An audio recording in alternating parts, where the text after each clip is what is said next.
Message from Starfleet Command, top priority.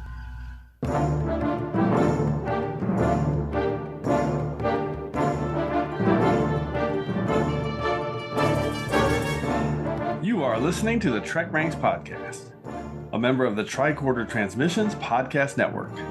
This is episode 167, featuring the top 5 weather-related incidents.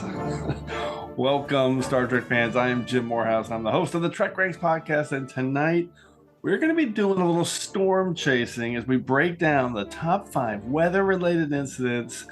This is going to be, this is going to be a classic deep dive topic. So for that, we have 2 perfect guests tonight. One is our favorite Trek wordsmith, and the other is an actual meteorologist and a weather and Trek expert. So we have quite a pair tonight. First up, he's our favorite Trek wordsmith. No one does it quite like him. Returning for his 7th overall Trek Ranks appearance, hailing us from the Eastbourne, England expanse. It's the boss of the word stir, Mr. Ross Webster. Ross. What an introduction. Thank you so much. I can't believe it's been 7. The time is fine. I know. It's already up to 7. Doesn't feel like nearly that. I know. Get you on more. And our second guest is a true weather control grid expert here on Sector 001, hailing us from the Michigan system and joining us on Trek Ranks for the first time. It is Katie Nickolaou. Katie. Hello. Welcome. Oh, thank you so much for having me. So excited to have you on for this cool topic and to hear your expertise in this area, especially as it relates to Trek. So I can't wait to get into it. But first, for our first-time guests, we like to get our Trek origin story. So, Katie, give us your background, kind of your quick take on how you got into Trek. What's your favorite series? Have you seen it all? What's your backstory? Absolutely. Oh, see, my backstory, it's a little bit more emotional than most. I'm very much far from Vulcan on this one. Basically, when I was in middle school, I was having a horrible time of it. I was bullied to the point I was afraid to leave my house. I was anorexic. I couldn't do anything, really. And then one night, I was walking past the TV, and my dad was watching Star Trek. And it was The Next Generation Gambit Part 2. Oh, my God. Which no one in their right mind ever starts their Star Trek journey with. But for me, I got captured by it. It was so amazing to see it. And the thing that really drew me into it is that at that point in my life, I was afraid to even leave my house. And these people, even though they were just characters, were going out into space, which was actively trying to kill them at times. And they just kept going for the fun of it and for the science of it. And I've always wanted to be a meteorologist ever since I was about 5 years old. Wow. So I knew I wanted to go out and explore, and these people were actually doing that. And so it really helped me put the pieces together to realize I was missing something. And at the same time, it also heavily focused on logic and thinking. And that's something that doesn't happen with anxiety. You have a lack of thinking with anxiety. Mm-hmm. So for me, it helped me think through what was going on, what my fears were, and get over them. And now I'm just this extroverted meteorologist of chaos. Oh my God, that's amazing. So what's your favorite series then? Oh, I love TNG because I started with it, but my favorite has to be Voyager because Kate Mulgrew being Catherine, I'm also Catherine with my birth name and everything. So just shortened it to Katie because it's way easier to say. Yeah. But it was something about that crew being lost but still sticking together.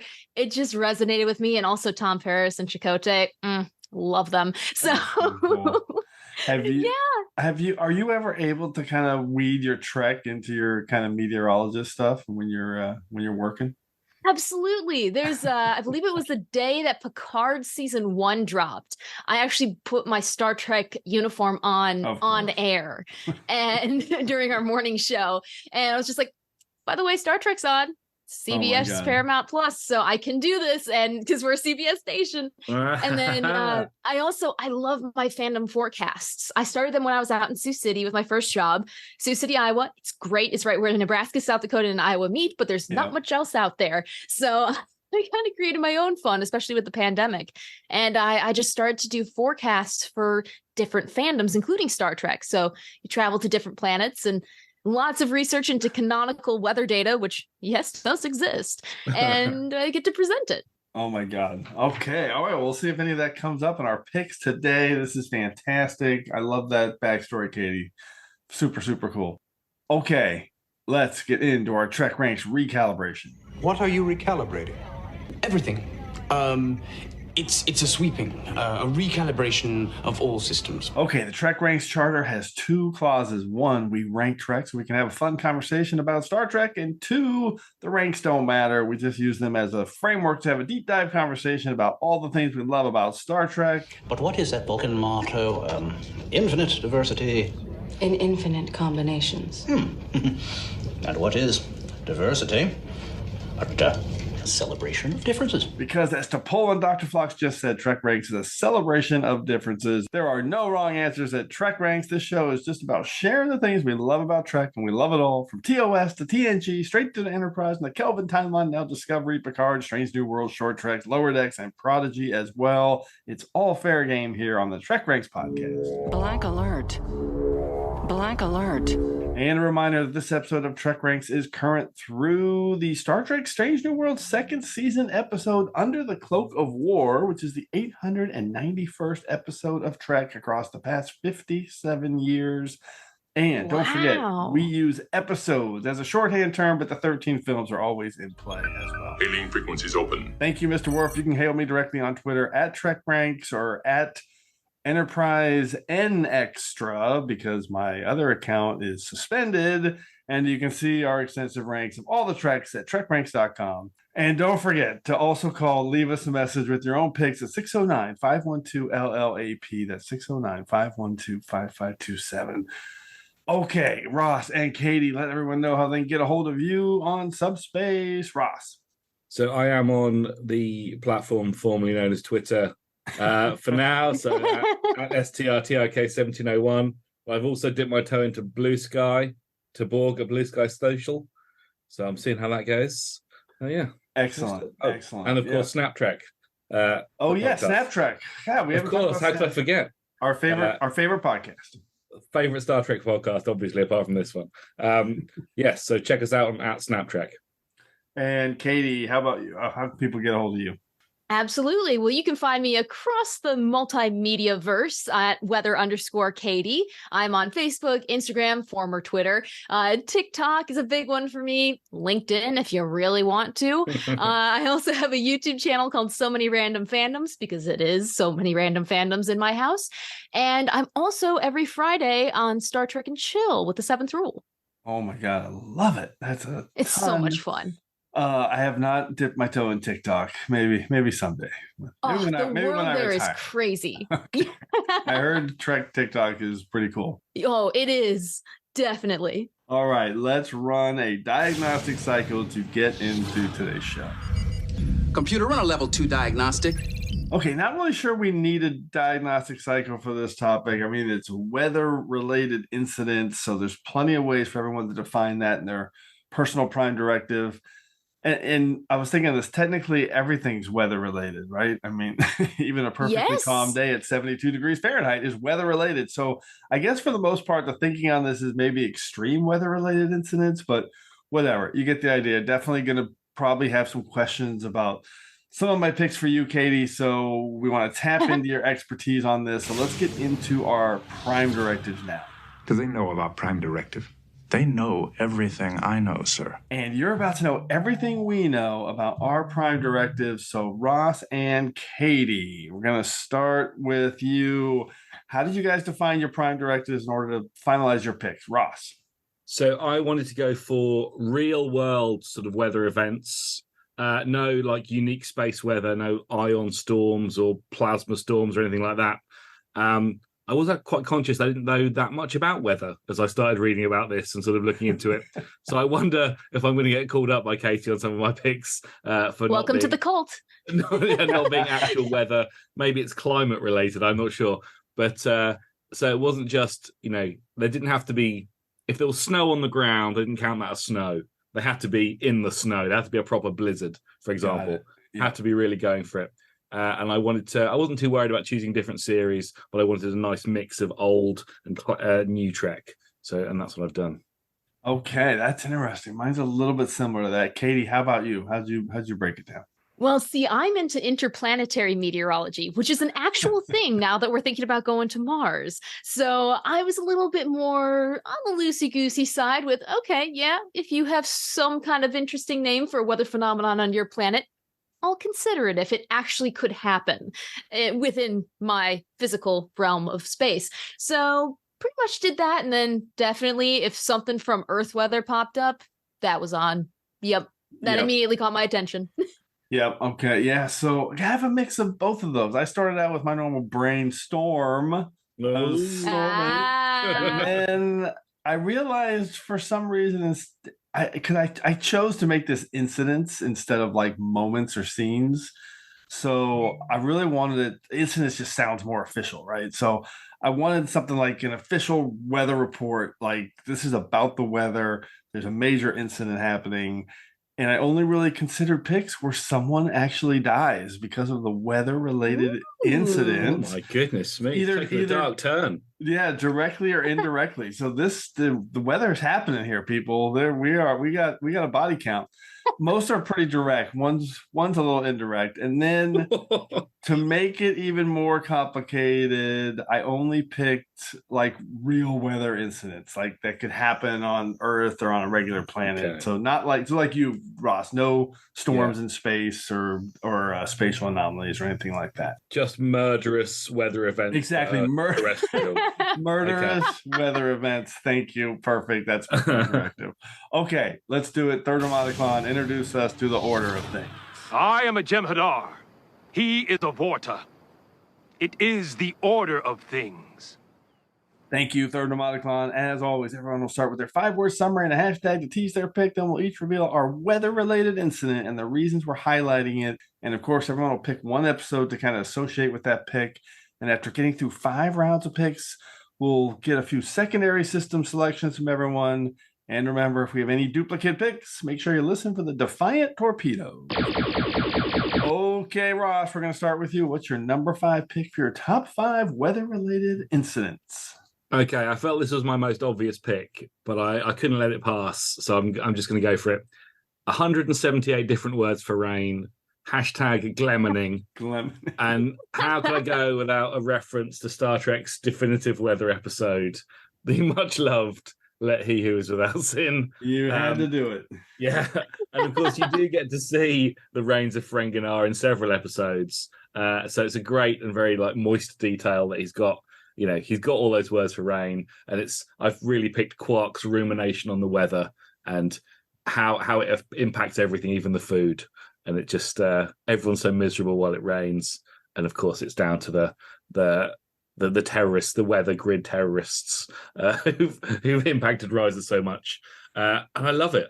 And I had to go through and read it a couple of times to get the spelling. Glemening. Glemening. I love Glemening. Listen, if Worf had his way, this pick might have been eligible for me because somebody might have died. Come on, of Worf. Course. Oh my God. This episode is infamous, to say the least, and especially for the weather. I love when Quark, this is like indoor hoverball. What are you talking about? Yeah. Like, no, nobody plays indoor hoverball. I'm trying to organize a game of hoverball. Would either of you like to join us? In the rain? No, on one of the indoor courts. Indoor hoverball. That's just wrong. I'll play. Good. That makes 1. Katie, what's your take on the Glemening and the rain and for He Who Is Without? And have you ever described rain as Glemening? Honestly, I might be using that on air if I can sneak it in. We'll see. But yeah, no, they did a really good job in that episode because Risa is a tropical climate, especially where the resorts are. And just like Hawaii, you would end up having storms that move through on occasion and it rains on everyone's parade. So it was good to see that they did stay true to the weather pattern that would have naturally been there. And they didn't just like say, oh yeah, we're gonna have a bunch of tornadoes that destroy the place. They actually took some time and were like, rain, Glemening. Yes, do that. Like that's what I imagine the writer's room was for this episode. They're like, what if we say there's like 178 words for rain? Yes, you're a genius. Like that's probably what went down. Okay, and for the record, let he who is without sin has been picked twice previously on Trek Ranks in Stuff We Can't Get Over, which was a Terran Trek Ranks episode, and sports references, probably that hoverball reference. Hoverball, yeah. There you Nice. go. Okay, Katie, what's your number 5 pick? All right. Well, my number 5 pick could probably best be summed up with lightning and dust and wind, oh my, because it's the Forge from Enterprise. I love it. That episode, and Enterprise in general, doesn't get the love that I feel it deserves. And the fact that they just made one on Vulcan with sand firestorms, and it played a huge role in the plot. I love how they pieced that together. Yeah, the fire sandstorms were amazing. In the Forge, I love that. I mean, and that whole scene with the way those two are moving through the desert and dealing with the sun and the heat and then the storm and then a Sailot, it's all just fantastic. The Forge is as good as it gets. Ross, what's your take on Siren and the fire sandstorms? It's much more your pick than mine, I think, Jim, because the potential to be very deadly. Yes, there is. They were potential. running for their lives. Yes. But it's what's nice is we visit Vulcan quite a lot, and if Katie is genuinely doing extraterrestrial weather reports, it's mind blowing. Really, that you can have a weather report for Vulcan, and actually we could make it make sense because there's guidebooks. Exactly. And it's so wild to me that you can do that. That's great. It's so much easier because they actually stick to the science with this one. Like, we do get sandstorms on Earth. We call them haboobs, and we can't really talk about it on television because people giggle. But yeah, haboobs frequently happen. And because of the wind associated with it, you get blowing dust. It reduces visibility. And the dust, if it rubs together enough, it can create a static charge that produces lightning. So oh my God, scientifically, this was a sound episode. Wow. There you go. I've learned something here. And even it's just like with volcanic ash. Yeah. Yeah. Oh my God. That's so cool. Oh wow. That is so cool. I think that's why it gets brownie points, like bonus points for me, is because they actually did the science research for it. Yeah. Okay. Wow. That just made the Forge even better, which is impossible to do. Okay. Let's go to my round 5 pick. This is my only pick where the weather takes place off screen, so we don't actually see it. 5 words and a hashtag.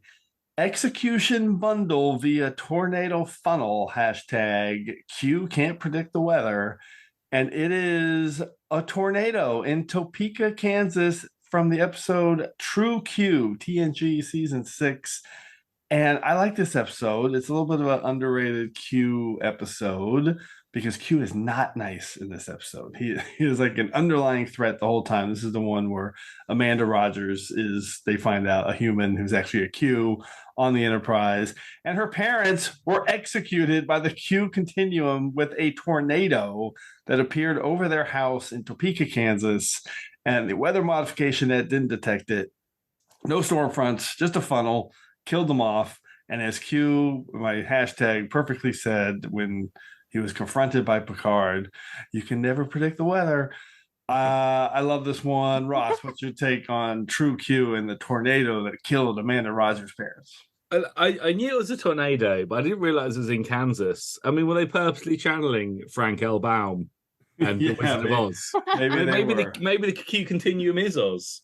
I just well, they said they're in Kansas, so tornadoes. I mean, is that likely, Katie? Is tornado death by tornado? Oh yes. There we go. There we go.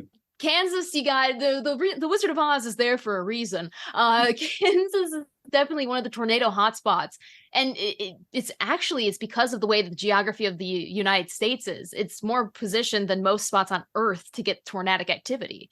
Yeah. So I have a feeling they just looked at the map and were like, "Yep, Topeka. That seems about right." That or someone in the writer's room was like, "Yeah, my parents were in one in Topeka in '62. Use it." I lived in Kansas for 2 years, in Kansas City, Missouri, and Kansas.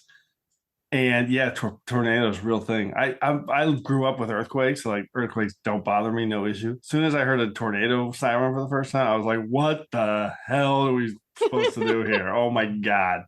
Yeah, terrifying. Okay, True Q in the books. Let's go to round 4. Ross, what's your number 4 pick? Okay, a sort of link to your pick just there. I've got Rainbow Ransom summons Strange Storm. Hashtag stormy weather. I've picked Lower Deck's Strange Energies. Ransom summoning a storm. Oh, yeah. And This is good. it's the sun on the now sort of cleaned orbs that Mariner cleans that actually sort of charges them up and activates the strange energies. And then the weather takes an ominous turn, sort of reflecting Ransom's descent into his maddening godhood.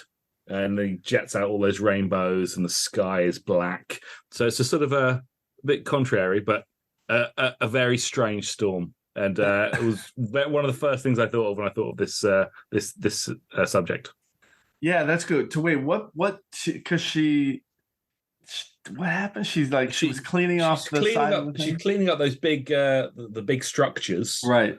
She cleans up a big orb at the very top. The orb, it's the orb absorbs sunlight. Yes, that's what it jets out all the energy. Okay, perfect. The strange energy. The strange energy. Yeah, and of course that leads to a storm. Any strange energy storms you've ever had to deal with, Katie? I mean, lightning has tried to kill me on more than one occasion. There's a great example. I'll have to repost it on social media. I was storm chasing in college with our professor because you could get college credit for that. And we'd seen a tornado that day and we were driving back to our hotel and we ran into another storm. And this one had positive lightning bolts in it. There are different kinds of lightning, and positive bolts are about 10 times stronger than a normal bolt. And this one hit the road maybe 50 yards in front of our car. Whoa. Exploded the road. Like, it looked like a Hollywood movie set because sparks were flying, chunks of asphalt went everywhere.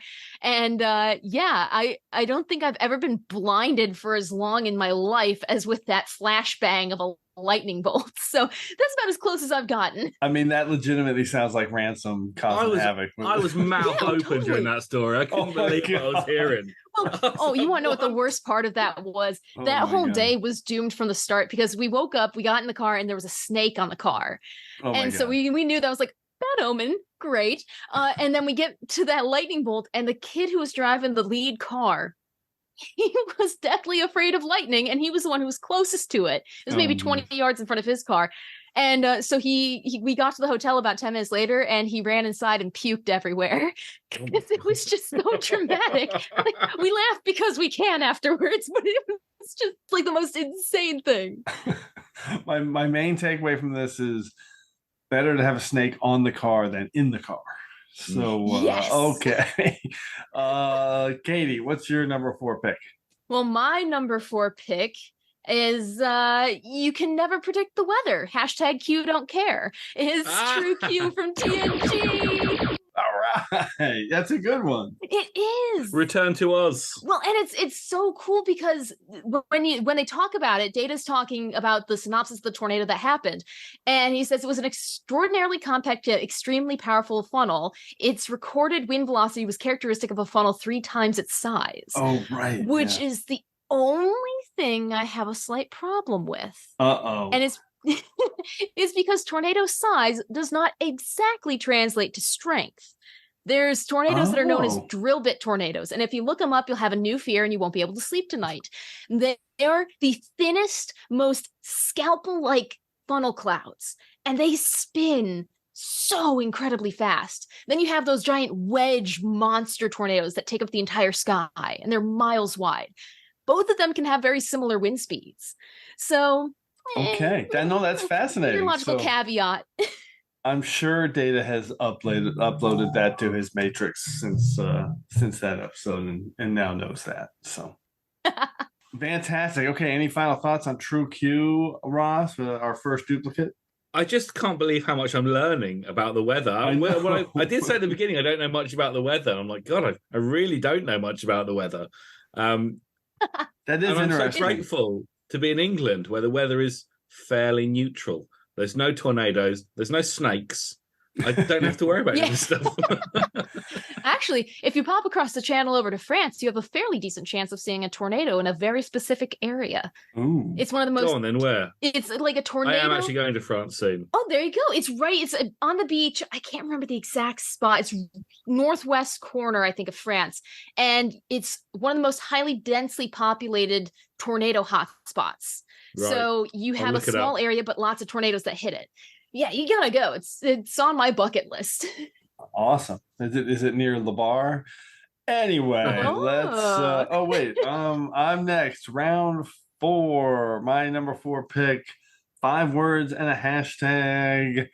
Stormfront Part 1 and 2. Hashtag same series, different Stormfront. This is Enterprise Season 2, Episode 10, Vanishing Point. And it's the diamagnetic storm saturated with polaric energy at the beginning of Vanishing Point, which ostensibly is not the greatest episode ever, but I really like the cold open of this, where they're in this they're doing some archaeology in the old ruins, and there's a storm just bearing down on Hoshi and Trip, and I think. And keeping with the theme here, Hoshi dies, right? Kind of, not really, but I'm using it. So the storm has this polaric energy. There's one storm, and Archer's like, "Yeah, you guys need to start getting out of there now." And then T'Pol reports, "No, there's a second storm front like merging with it. Now it's like twice as big, yada yada, and strong." So then Archer's like, "We're beaming you guys out of there," and it's a pretty cool setup for an episode. And the visual effects are really good. There's like a couple of tornadoes blown in the distance. It's really cool. So Hoshi dies, but not really. I'm using it. Vanishing Point. Katie, what's your take on this one? My initial take was, oh crap, it's been a long time since I saw that. So I'm like panic remembering. And then I remember the blooper where something fell from the roof while Hoshi was walking around in the mess hall. And it all came flooding back. Interplanetary weather is definitely something that is going to be a thing on future space missions. And I like episodes like this because it points out that Earth isn't alone in having weather. I mean, we know that Jupiter has a big red spot, and that's just a giant storm. Yeah. And naturally, other planets are going to have different setups. So it's cool to see that represented in a 2000-esque vibe. Love it. Ross, any take on it? Is this, I think I was thinking of this episode while I was watching one of the new Strange New Worlds episodes. Oh, crumbs. Lost in Translation, where you have the undead hammer. Yeah. And there's a scene, I think it's in Vanishing Point, where Hoshi's in the shower and she sees the zombie. Yeah. And I was like, they're the 2 times you see a zombie, and that sort of really stuck with me, like the very few times that zombies appear, maybe apart from Impulse. But it was weird that episode just popped up into my head, because that was the first thing I thought of when Zombie Hammer appeared. But is the zombie in Vanishing Point? That's just Hoshi herself, right? I can't remember who it is. I think it's like herself in a mirror or something. I can't remember now. It's in the shower. It's a very horror film jump scare scene. But I can't remember who the zombie is. I think that's what it is. Okay, someone will let us know, and I will let myself know when I'm done recording this. Okay. Let's go to the soup round. Ross, what's your number 3 pick? Behold the primordial soup. Okay, so this is my only pick that isn't actually actual weather. Okay. But you'll see in a minute. Symbolic sun subsumes Soong's sun. Hashtag Masaka is waiting. This is a good one. Data as Masaka wears the sun mask and sits on the throne in front of an enormous sun icon. I thought that was as close as you can get to being a weather reporter in Star Trek. There he is in front of a massive sun, being the sun himself. And of course, with all this sunshine, make sure you wear a hat. I thought of that joke about 2 weeks after I thought of this pick. Oh my god! I've been waiting for it. That's pretty good. That's pretty good. I mean, the whole thing is moon, sun. It does feel very weather related. What is it you want? Masaka is waking. Are you Masaka? I am not Masaka. I am Ehad. I'm speechless. This is fantastic. Masaka is waking. This seems like a perfect pick. My other hashtag was unfortunate son. That's good too. That's a nice play. Katie, your memories of Mass from TNG and also surprisingly repressed. Yeah. Yeah, I vaguely remember, Data going all megalomaniac, sort of just chaotic with the masks. But it is kind of funny. It is like being a weather broadcaster. You're just talking into space, assuming people are listening. Because I'm on in the mornings. I go from 4:30 in the morning to 7 in the morning, and who wakes up at that point willingly? I do it for money, but other people probably aren't getting rolled out of bed with a paycheck. So it is kind of just like, I am talking. Are you listening? Maybe? Yes, listen to the forecast. It does feel like that. And by the way, if they're up that early watching you, they're going to work. So yep, exactly. So they're already in a grumpy mood. Yeah, exactly. All right, Katie, your number 3 pick. Ooh, my number 3 pick. It's the Monkey Planet episode, #JC for Life, Resolutions from Star Trek Voyager. Good one. Oh, I love the monkey episode. Yeah. And not just because of the monkey. It's Janeway and Chakotay get bitten by some insect, and it makes it so they can't leave this planet's atmosphere. And basically they have to build their own little settlement. It's a little house on the prairie sort of thing. And there's a giant storm that blows in. And it completely messes up Janeway's research trying to find a cure for the insect bites. And it's incredible. Chakotay says it's an unrecognized plasma storm on the tricorder. Nah, it's just a thunderstorm. But it has lightning, it has strong winds, and my favorite part of it is they actually do something you're supposed to do if you don't have a basement to go to or an internal room, and that's seek shelter under a table. And so they gave good information, and I give that my thumbs up. I love this pick. Nobody dies, so I couldn't pick it. But I was definitely considering it. Love the monkey. A few of the bugs die.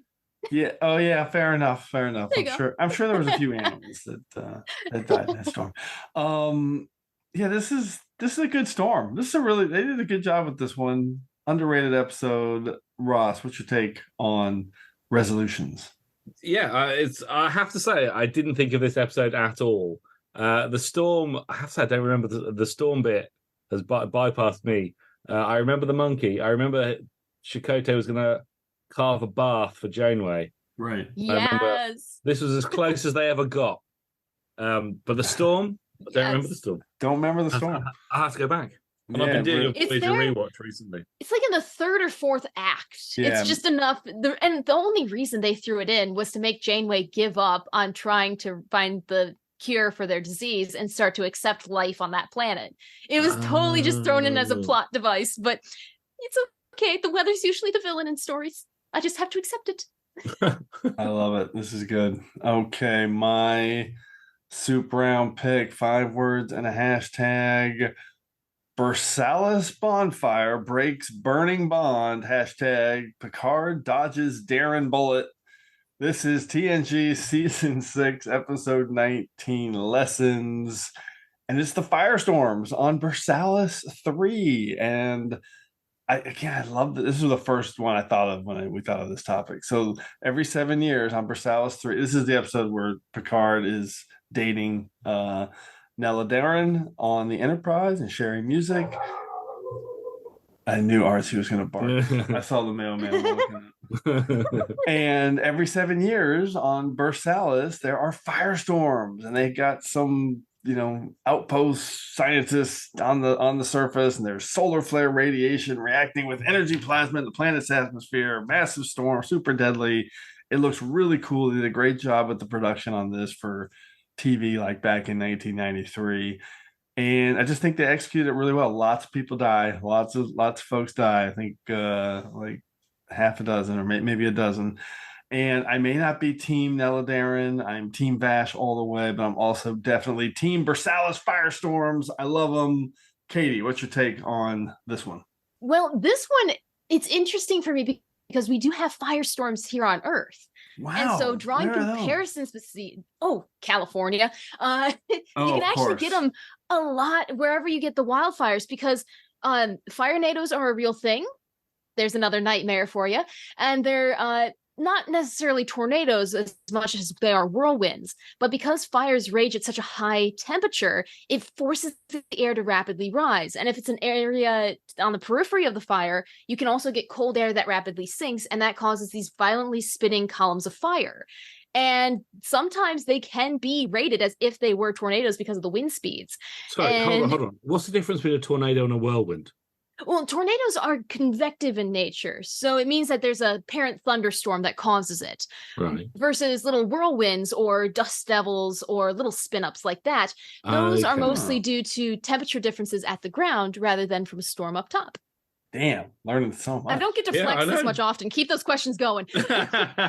That's really interesting. Did not know that. I didn't know. Had no idea. Oh, yeah. So a whirlwind, if you look up photos of it, it's crazy. Yeah, that makes sense. So one of the times, actually, it was when I was moving to Kansas. I was driving to Kansas, and I was going through the desert, and there was like I guess it was a whirlwind. It was like a little dust devil on the side of the road, and it was like moving toward the road. And it wasn't like a tornado, but it was big. And I was like, what the fuck am I supposed to do here? It's like, is this going to knock my car off the road? There's no warning. Going? The radio isn't bleeping. Yeah. What did you do?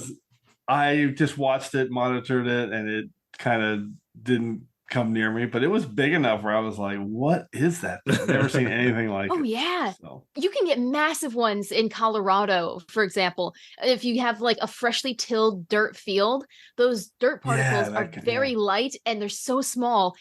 Even the slightest breeze can pick it up. And so you get to see the full extended whirlwind all the way up in the atmosphere. Wow. Did I mention I hate tornadoes? I have no issue with earthquakes. Tornadoes, I don't want to deal with it. for fun. I know. It's crazy. Okay, round 2. Here we go. Ross, what's your number 2 weather-related incident? Okay. Fraternal foundling forms footway fog. # missed opportunity.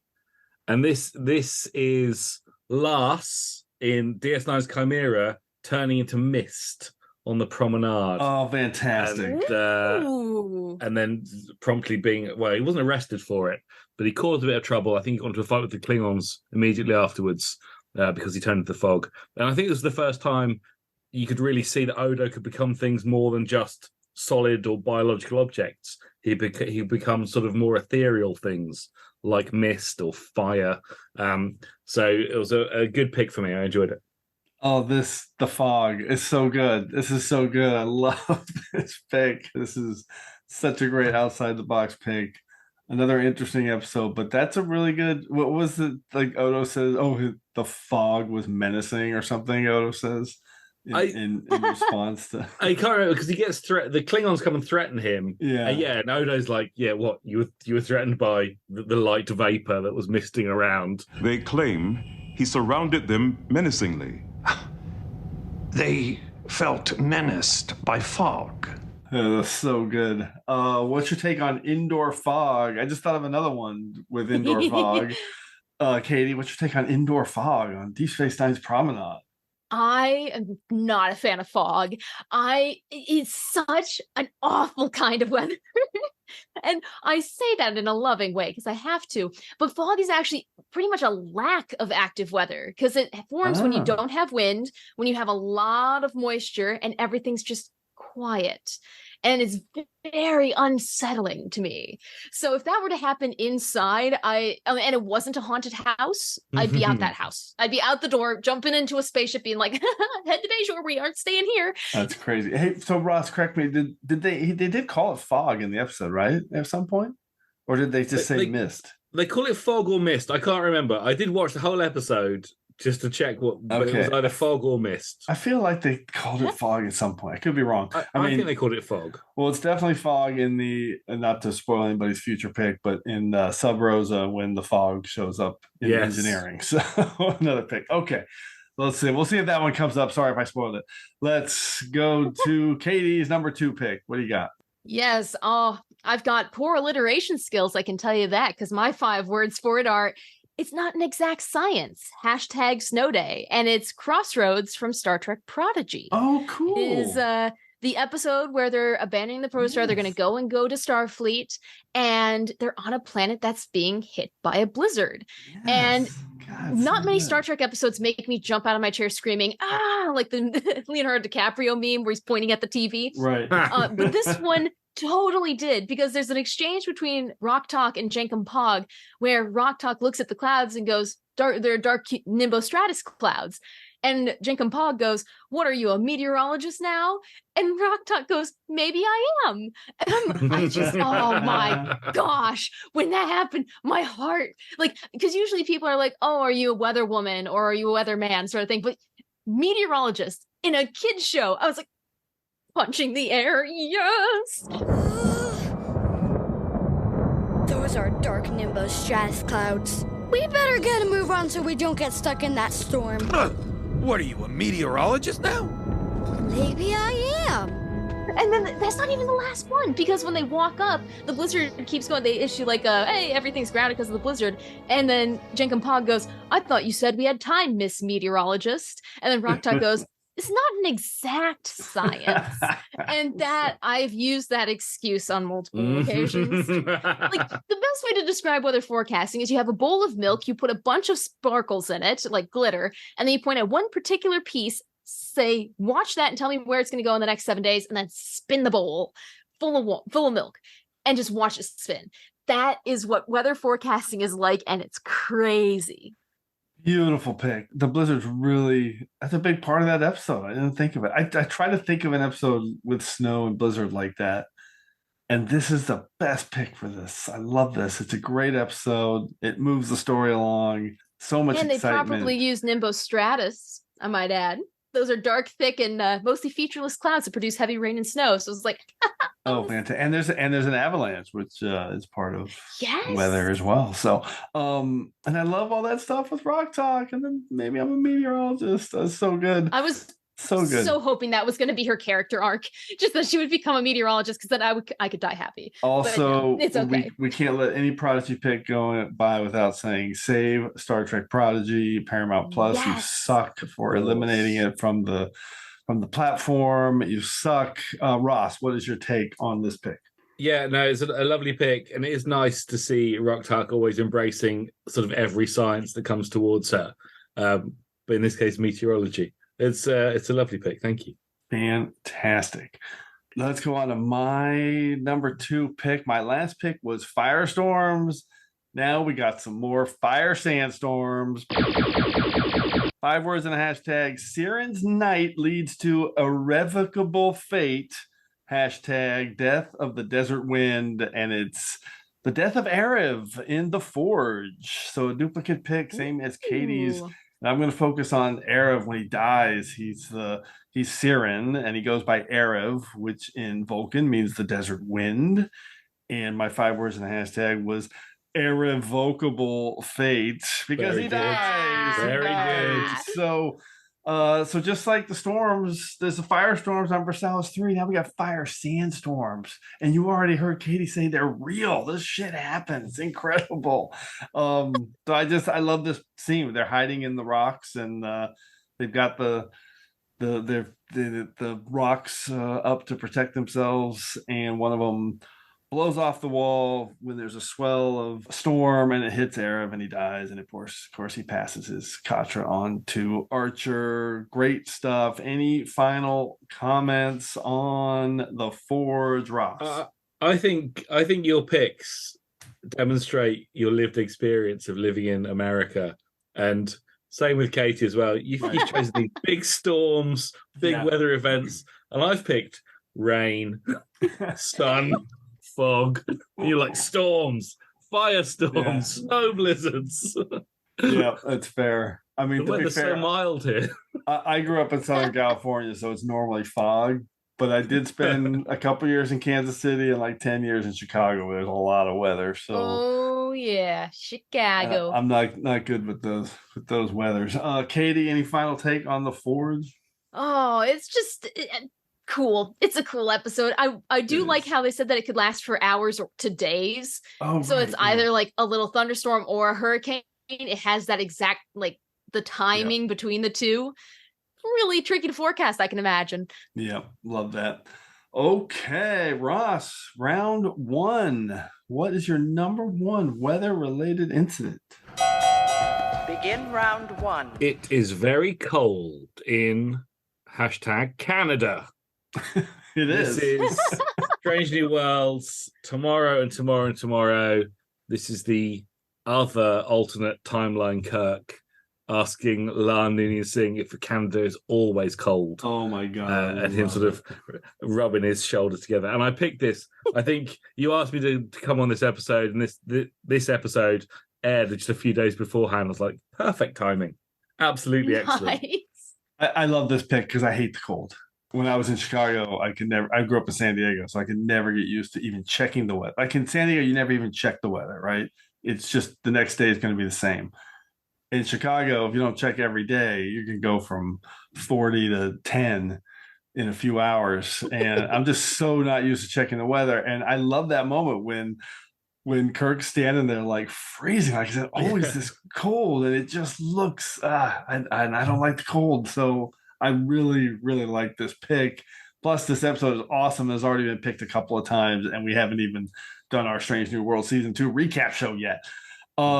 Katie, any take on the bitter cold in Toronto and Canada in general? Well, I do have to say, with the cold, I love snow. Being in Michigan, we get lake effect snow. So we don't even have to have a weather system in order for it to be snowing outside in the winter. It's a really cool phenomenon. But also, I'm allergic to the cold. I am one of only a handful of people who have developed an allergy to the cold based on a medication. And now I'm permanently, if I get too cold, I'll break out in hives and I'll get itchy and red and super inflamed and everything will swell. It's a cruel irony, really. I feel like mentally I'm allergic to the cold, but not physically. So that's quite a thing. Holy crap. At least you just bundle up. Okay, you're in Michigan, so that's not the best thing I've ever heard. So I think you need to get reassigned to like Arizona or Florida or something. I would lose my mind if I worked in a warm climate. As bad as the cold air is, at least you can layer up. You can only get so naked before you're breaking the law. So I love it. Definitely not taking the heat. Okay, I always take the other tact on this. So I have two arguments against that. One, the heat is uncomfortable. The cold is painful, right? It hurts. True. It'll hurt everything. And then for people who prefer the heat, the cold over heat, I always say, okay, so I guess in the mornings you take cold showers? No, you take hot showers because you prefer the heat. Thank you. Case closed. Katie, what's your number one pick? Some very good argument. Well, for my number one pick, we can't control the weather. # not a merry man. Let he who is without sin, Deep Space Nine. Yeah. Oh. Yes, we have another duplicate. And this one actually has a bit more of a personal tie to me because, rice and weather control system and whatnot. Yes, right. But also, it first aired on November 11th, 1996. I was born on November 9th, 1996. So this was the first new Star Trek episode of my lifetime. That's and it happened to be the weather one. That's quite a stamp of approval for your love of Star Trek. That's why I had to put it to number one. Oh my goodness. Oh, this is so great. Okay, so tell me about these weather climate control devices. What's the reality of that down the road? Well, it's so funny because I will get these crazy people on social media who will be like, oh, you guys made that tornado hit this town because of politics or something else. Of course you do. My immediate response is a single supercell thunderstorm, which generally is what produces tornadoes, has the same power equivalent as roughly 5 atomic bombs. Have you ever tried to stop 5 atomic bombs worth of energy? Like just stop it dead in its tracks? You can't. Have you tried starting 5 atomic bombs and making it spin and stay in one spot? Also not very likely. So we cannot control the weather, even if we wanted to. There's always the conversation about cloud seeding, which does happen. You can seed the clouds to get the rain. But that just sucks even more atmospheric moisture out. So you're left with a worse problem than what you started with. It's going to be even harder to get it to rain now because it has less moisture. So really, it's not a good thing for creating these large storms because you're going to leave it in a whole drought situation if you do it too much. So yeah, long story short, we can't control the weather. Of course, the social impact of the Federation's becoming so reliant and soft and weak. And they won't be able to... See, if I had a weather control grid, I would have a tornado as a lawn ornament. So there you go, yeah. I wouldn't get zonked. I'd be like, all right, kids, who wants to go in a spit in the EF1? Whee! I would be down for that. So, Ross, your earlier comparison between England and the US, that entire screed from Katie, that was all America. I mean, it started with, you're sending tornadoes through our town. Welcome to America. Okay. Yeehaw. No, there's, this is my favorite weather story to tell. And you can keep it in or you can delete it. I just have to share the lovely knowledge that it exists. But there was a man who called a TV station and left a voicemail. And thank heavens they put him to voicemail because now we have a record of this. He called and said, we didn't have tornadoes until you put roundabouts in the town, which for us, I don't know if it's the same terminology over in England. Well, there'd be tornadoes all over England. The round circles. Yeah. Exactly. So he said with the cars that drive around the roundabouts, it causes local circulations and that's what's creating tornadoes and we need to destroy the roundabouts. And I swear, fantastic. I cackled for a minute solid when I first heard that clip. That is fantastic. Ross, it's your fault. It's your fault. All the tornadoes. I mean, there'd be so many tornadoes in the UK if that was true. It's incredible. Some of the roundabouts have their own roundabouts. Oh my God. It's So crazy. You get the double and triple ones. And, I think one in Norwich, there's one up north that has 6 roundabouts. One central one, 6 around it. Notorious. And the tornadoes they get. Oh my God. I love a good roundabout, not gonna lie. Okay, incredible. We are keeping that in. Let's close round 1. Oh, that's our new gong sound effect for a first time ever episode picked on start. Actually, I should have had one for Crossroads. No, we had Crossroads picked during the it was definitely picked during the Prodigy show. So anyway, this is the first time this episode has ever been picked. 5 words and a hashtag. Obelisk outage outwits obtuse omnipotence. Hashtag Miramani monsoon. And it is TOS season 3, episode 3, the Paradise Syndrome. It's the storm on the Paradise Syndrome planet. And I know this episode has some major failings. It's very offensive presentation of indigenous people in the U.S. Most pointedly. So definitely acknowledging that right off the bat. It's a part, it's a product of its time, to say the least. So I'm going to focus on what's actually really ambitious in this Star Trek episode, and that I actually like. It's a really huge sci-fi conceit with the preservers seeding worlds all across the galaxy. That's a concept that comes up over and over again in Trek. I love the cool, mysterious obelisk.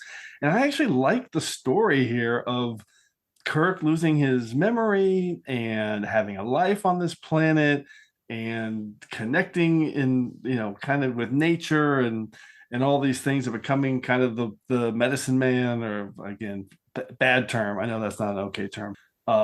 Just kind of a healer and a leader in this community, Kirok. And then the storm hits. And, Kirk at first wants to go to the caves. Like, let's go. We're going to go hide in the cave. They're like, no, you're a healer. You need to go to the obelisk and turn on the blue flame, as Miramani calls it. And he's up there. By the way, the death is Miramani. He gets stoned up there along with Miramani. And then Kirk and McCoy show up. And anyway, I find this episode, there's a lot of appealing things when you can kind of look past its obvious trappings that are incredibly problematic and challenging. And I like the fact that this episode takes place across like 3 months, right? Because Spock and McCoy have to leave because they have to get this asteroid to not hit the planet, and they have to get the right apex, and they have to come back. So it's just a pretty cool story in terms of scope, and I actually don't dislike this episode the way its reputation proceeds. Kirok, the healer of Miramani's people. Ross, what's your take on this one? Well, first of all, I think your 5 words throughout have been really good. Loving the alliteration. Really impressed. I gotta go big when you're on, Ross. I gotta go big. Obelisk outage outwits obtuse omnipotence. It was really good. It was really good. I was very impressed. And nice to get some TOS representation as well. I think it's the first TOS episode for the entire episode as well. And this is the 3-month time period of this always hits me when I watch this episode, because you don't often get Star Trek episodes that cover that span of time. And cool. It's still only like 45 minutes an hour, but it's well done and a lot happens. They follow a huge development between Kirk and Spock and Bones. You know, they're deciding how they're going to manage this impending situation. And then, of course, you get Kirk just living the very strange dream of, you know, him settling down, essentially, which is something you never managed to do anywhere else. Great. Yeah, it really does hit. Katie, what's your take on the storm in this one? And it's really basically really just wind. Yeah, it is really just wind. But hey, I mean, if it's 65 miles an hour or greater, I'll count it. But or 60 miles an hour. Technically, the threshold is like 58 miles an hour, but right. we'll bump up those numbers. That was a pretty good one. But this episode, you mentioned the storm. It just makes me think how they could have made it so much better, because there are a bunch of native cultures that have weather in their lore and in their beliefs. And it's actually a passion project of mine that I've been getting into more, is learning how different tribes have different weather stories and different weather beliefs. And there's one tribe, I cannot remember the name of it, but they have 100-year record of every summer and every winter. And they summarize it in drawings. And there's one where there was a tornado that ripped the head off of a Union soldier, I believe it was.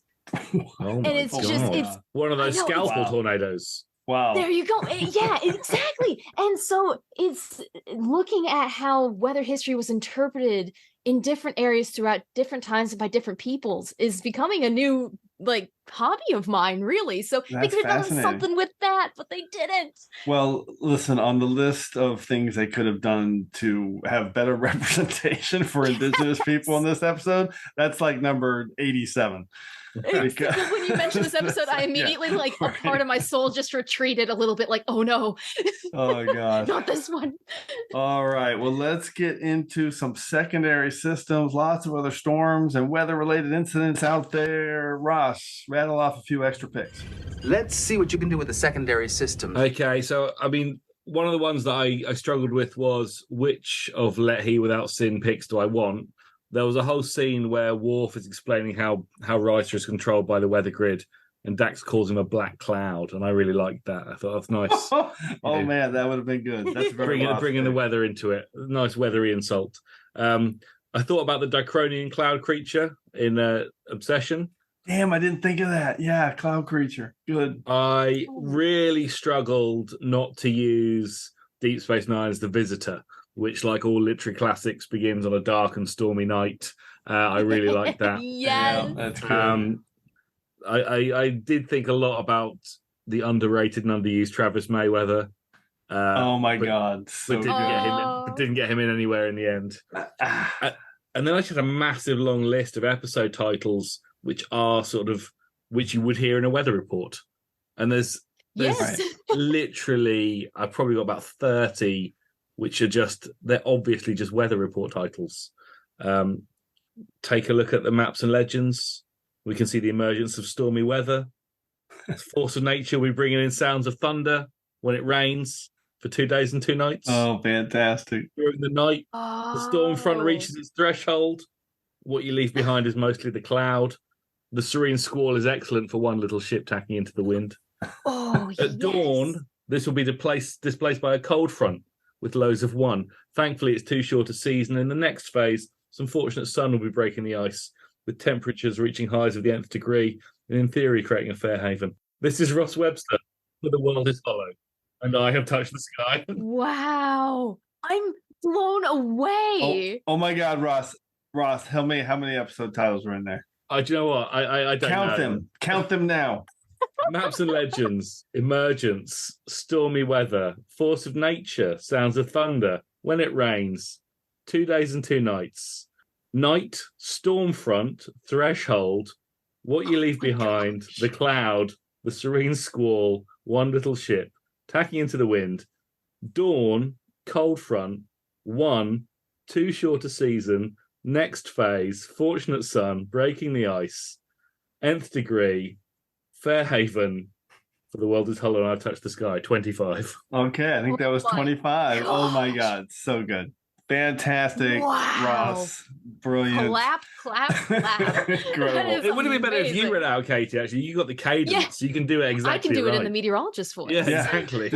do it on the air, Katie. Katie, any extra picks on your side? Well, for me, actually, I do have two, and they're both from Next Generation. One that I just couldn't bring myself to put in any top 5 list is Sub Rosa, because of the weather control grid going screwy on that planet. And you get the weird dead grandma lightning that zaps Geordi.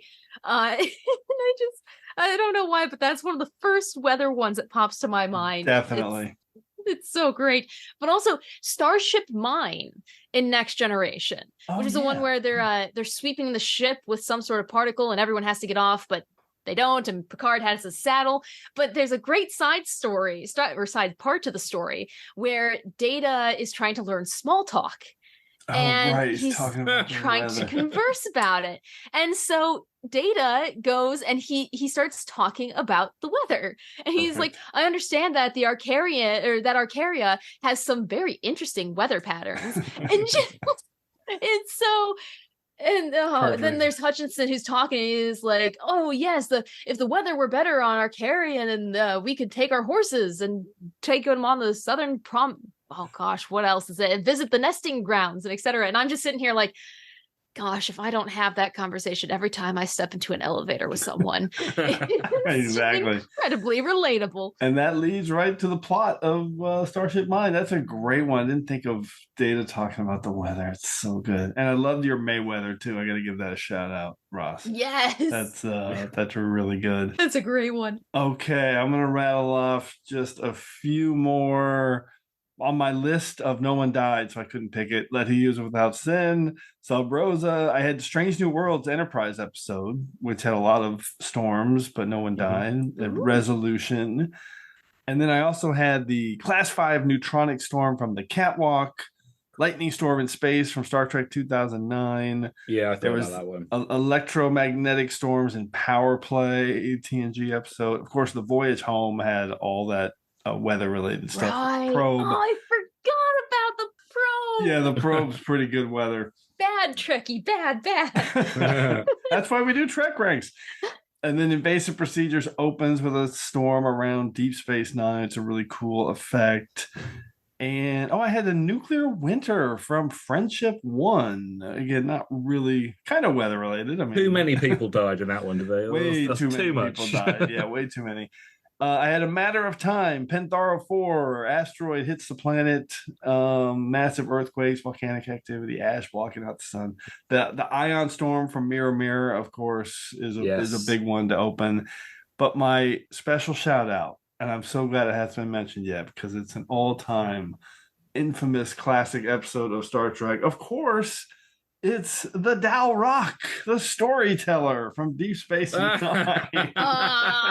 Gotta fend off the storm with a story. That did not come up in my mind. That's what Katie does. There we go. Yeah. All right. Amazing topic. Incredible. Deep cuts. Let's get into our regeneration cycle. We're going to recap our picks and then go through some stats. Computer, activate regeneration cycle. Alcoves beta and gamma.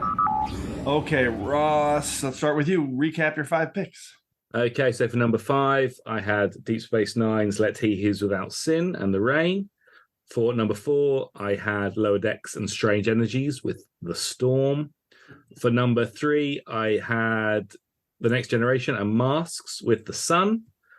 For number 2, I had Deep Space Nine's Chimera with The Fog. And for number 1, I had Strange New Worlds Tomorrow and Tomorrow and Tomorrow with The Cold. Fantastic. So you had 2 from Deep Space Nine, 1 from TNG, and then from New Trek, Strange New Worlds and Lower Decks. Katie, how about your 5? Yes, so my 5 started out with the Forge from Enterprise and the Sandfire Storm. Then we went to True Q from The Next Generation with the tornado that killed the Q. Followed up for number 3, I had Resolutions from Star Trek Voyager, the lovely monkey episode, with a plasma storm thrown in. We also had Crossroads from Star Trek Prodigy and the lovely actual mentioning of meteorology in canon. And then my number 1 was Let He Who Is Without Sin from Deep Space Nine, and the fact that it was right after my birthday. Incredible. So you had 1 each from Deep Space Nine, TNG, Voyager, Enterprise, and then my favorite pick of the day is that Prodigy Crossroads pick. Love that. So good. Okay, my recap, number 5 was the tornado in True Q from TNG. Number 4 was the Polaric Energy Storm at the beginning of Vanishing Point in Enterprise. Number 3, the Versailles Firestorms in Lessons from TNG.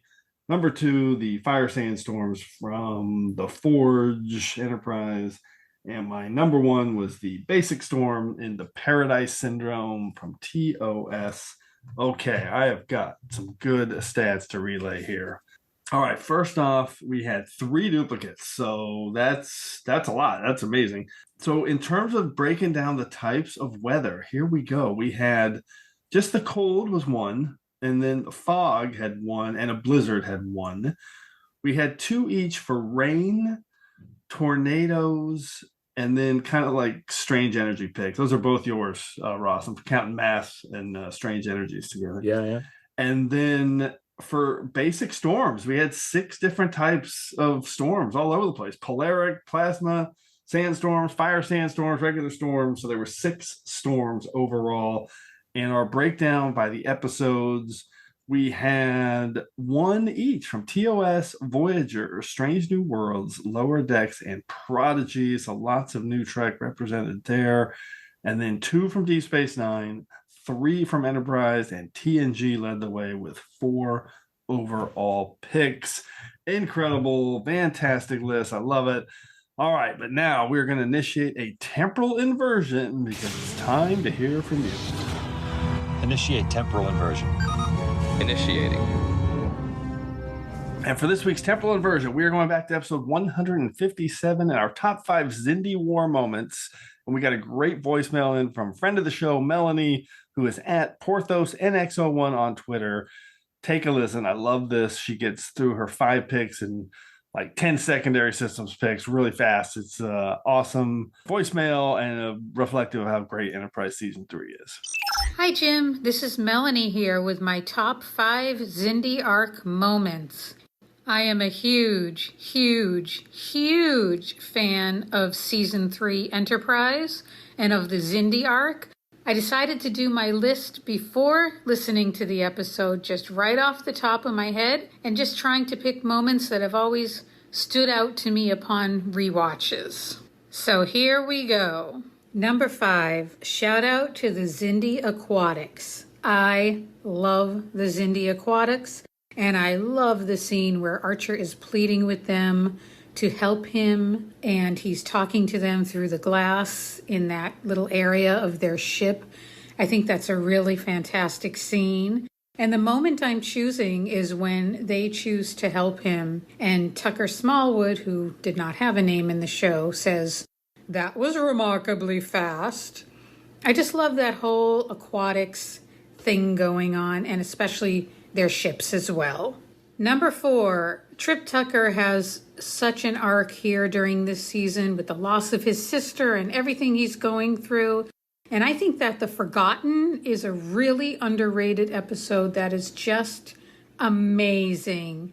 And the moment I am choosing is when he's speaking with T'Pol in the hallway, breaking down, and she's supporting him. And then later we have him writing that letter and finishing that letter, the way the episode ends. I just love the moments of The Forgotten. I think it's one of the highlights of the season. Number 3, another highlight of the season for me is Proving Ground. Everything about this episode from beginning to end, fantastic. Definitely one of my favorites of the season. And the moment I'm choosing is when Shran is being reprimanded by his superior. He wants to help Archer. He's being told to do otherwise, but he very sneakily is able to help Archer with that hidden transmission. I love the way that ends the episode, and I just think that this episode is a real standout. Number 2, the scene between Archer and Phlox in his darkened and damaged ready room in the episode Damage.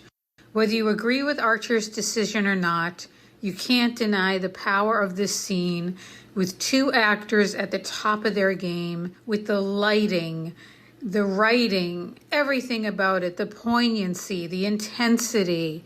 Phlox saying, "I'll be ready." All of that is just really powerful stuff. And my number 1, which I knew was going to be my number 1, is Archer's farewell words to the crew when he leaves on his one-way mission in Azadi Prime, when he says, "Of all the captains who will sit in this chair, I can't imagine any of them being more proud than I am right now." What more can I say? Okay, I have quite a few secondary systems because I love this season.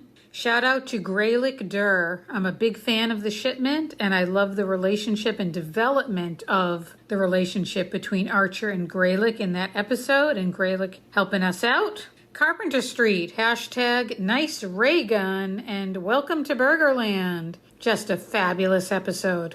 E Squared. Gotta love the T'Pol and T'Pol conversation. Back to Azadi Prime, we have Scott McDonald and Scott Bakula going at it in that interrogation scene.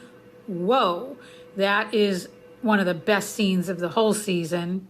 Then we have Hoshi's major heroics at the end of the season here, encrypting information, or I should say decrypting information, foiling the Xindi, withstanding torture, being a total badass. Go Hoshi. Then we have the look on Archer's face when he detonates the charge that he attached to Commander Dolam. That look is priceless. Hold up, you know what? I didn't even mention Twilight or Impulse. There is so much great stuff in this season. I could have 100 picks. Shout out to Dagra also. Lots more great stuff in season 3. Take care, everyone. Live long and prosper. Fantastic list from Melanie. She included the Aquatics, who obviously I love, Proving Ground, which was featured on the episode, and a couple of great Archer moments. So appreciate that list from Melanie. So once again, those picks more than enough to clear ourselves from this week's temporal inversion. So as always, I want to thank everyone again for all your great responses to the TrekRanks podcast. Keep your list coming to me at TrekRanks on Twitter so we can retweet them. But we also want to hear from you. So put together your own list of top 5 weather-related incidents or a list from any of our past shows. Give us a call at the Tricorder Transmissions at 609-512-5527. That's 609-512-LLAP. Or you can just record a message and send me a DM. We can connect that way. So hopefully we'll hear from you so you can be featured on the next episode of TrekRanks. And on the next episode of TrekRanks, we are doing a cool one. It'll be our live show in Las Vegas with a lot of different folks. Wait, hold on. No, we're not doing that.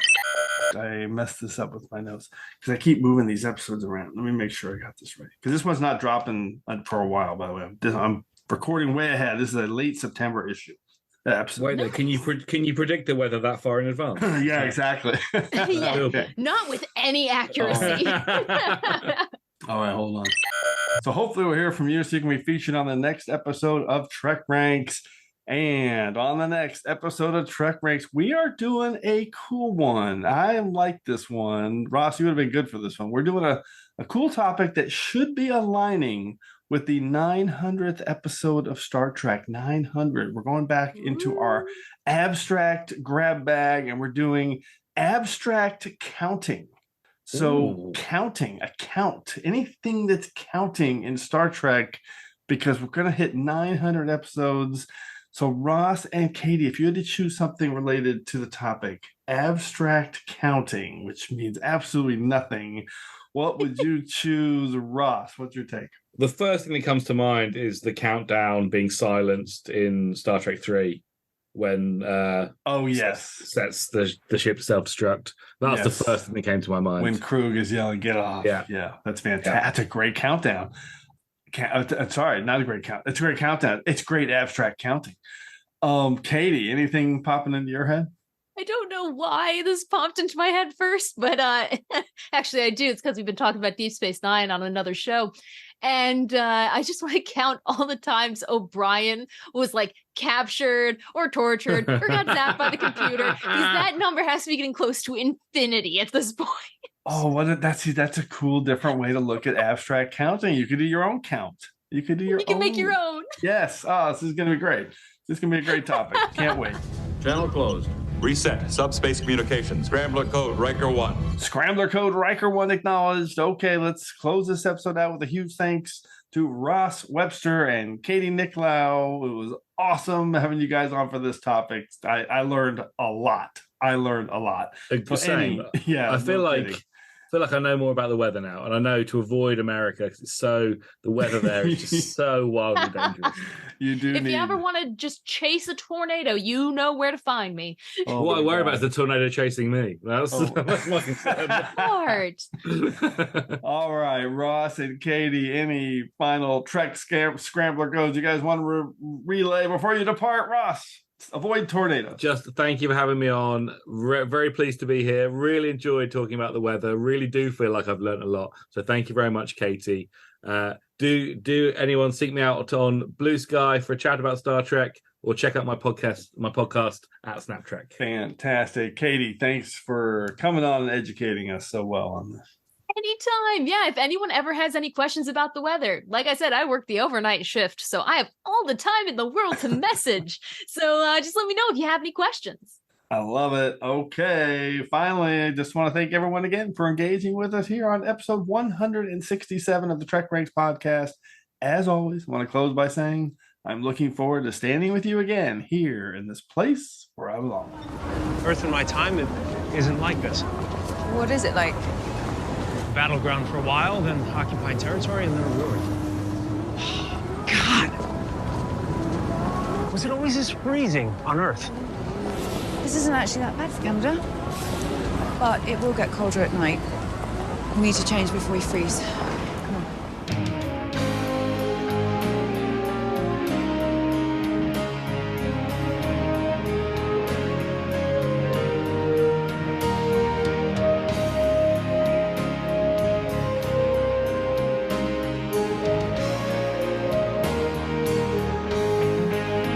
Just want to remind everyone again that the entire TrekRanks catalog is available for you to download and listen to at TrekRanks.com and on your podcast player of choice.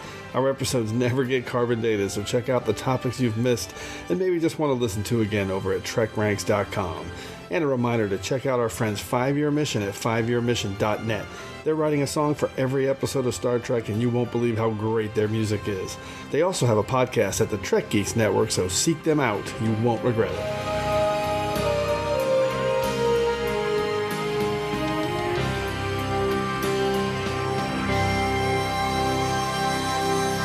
It is very good to see you both again. Beverly. May I call you Beverly? Beverly, have you noticed that the mean temperature here on Darkaria is slightly higher than normal for human comfort levels? I have found that humans prefer a body temperature of 21 degrees Celsius in order to operate most efficiently. However, there are several cultures who actually prefer that their body temperature is identical to the temperature of the room in which they are standing.